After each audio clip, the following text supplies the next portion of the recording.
1987 میں پہلی بیٹی کی شادی پر میں اتنا ہی بدحواس تھا جتنا ہر باپ کو ہونا چاہیے۔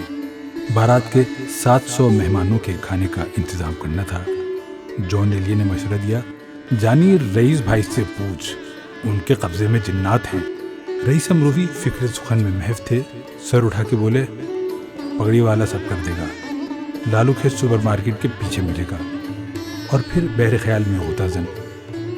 بڑی حیرانی ہوئی جب پوچھنے پر راہ چلتے پہلے ہی شخص نے ان تک پہنچا دیا۔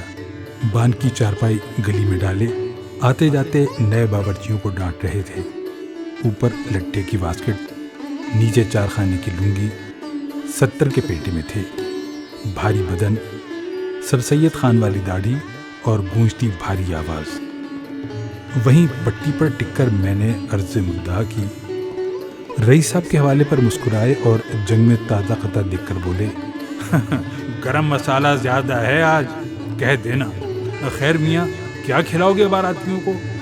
میٹھے کا سن کر نفی میں سر ہلانے لگے۔ گاجر کا حلوہ نہیں بن سکتا۔ میں نے حیرانی سے کہا کہ سب بنا رہے ہیں۔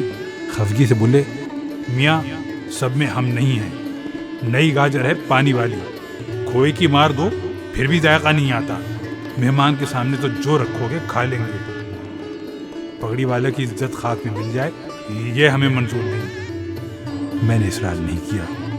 دیگر امور طے ہو گئے تو چلتے چلتے میں کہہ بیٹھا، میں رئیس صاحب کے کہنے پر آ گیا، پتہ نہیں آپ کیسا پکاتے ہیں۔ ناگواری کے آثار سے اندازہ ہوا کہ میری بات انہیں بری لگی، اور کیوں نہ لگتی، کوئی میری حسن خان سے کہتا کہ معاوضہ تو مل جائے گا، مگر پتہ نہیں آپ گاتے کیسا ہیں، تو کیا وہ انکار نہ کر دیتے؟ پگڑی والا نے رئیس صاحب کے حوالے کا لحاظ کیا۔ تقریب سے ایک دن قبل رات 12 بجے کال بیل پر نکل کے دیکھا تو پگڑی والا خوان پوش سے ڈھکا تھال لیے موجود کسی تقریب سے لوٹے تھے۔ بولے، لو میاں دیکھو ہم کیسا پکاتے ہیں۔ اور سوزوکی میں بیٹھ یہ جا وہ جا، یہ کہنا ابس ہے کہ کھانا ان کی فنکاری کی صنعت تھا۔ بارات سے ایک دن قبل طلب کیا اور بولے، میاں بنڑے کی دیگ کا کیا ہوگا؟ میں سٹ پٹایا اور پوچھا، وہ کیا ہوتی ہے؟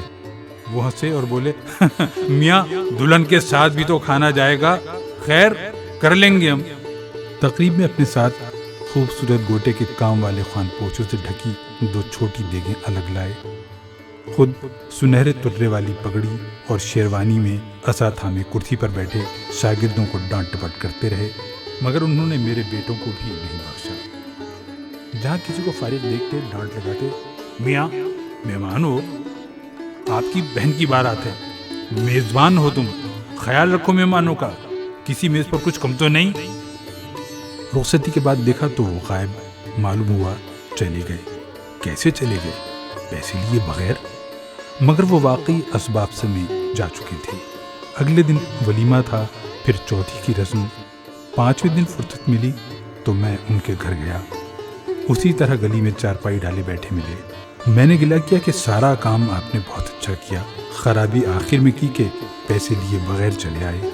وہ مسکرائے اور بولے، میاں لڑکی والوں سے پیسے آج تک نہیں مانگے ہم نے، اللہ جانے ان پر کیسا وقت ہو، بیٹی کی شادی آسان نہیں ہوتی، نصیب کا ہوگا تو وہ خود ہی دے جائیں گے، جیسے تم خود آ گئے ہو، ورنہ میں کبھی مرتے دم تک نہ آتا۔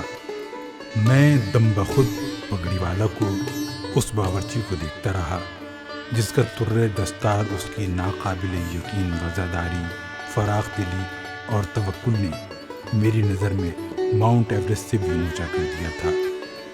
یہ 20,000 روپے کی رقم تھی۔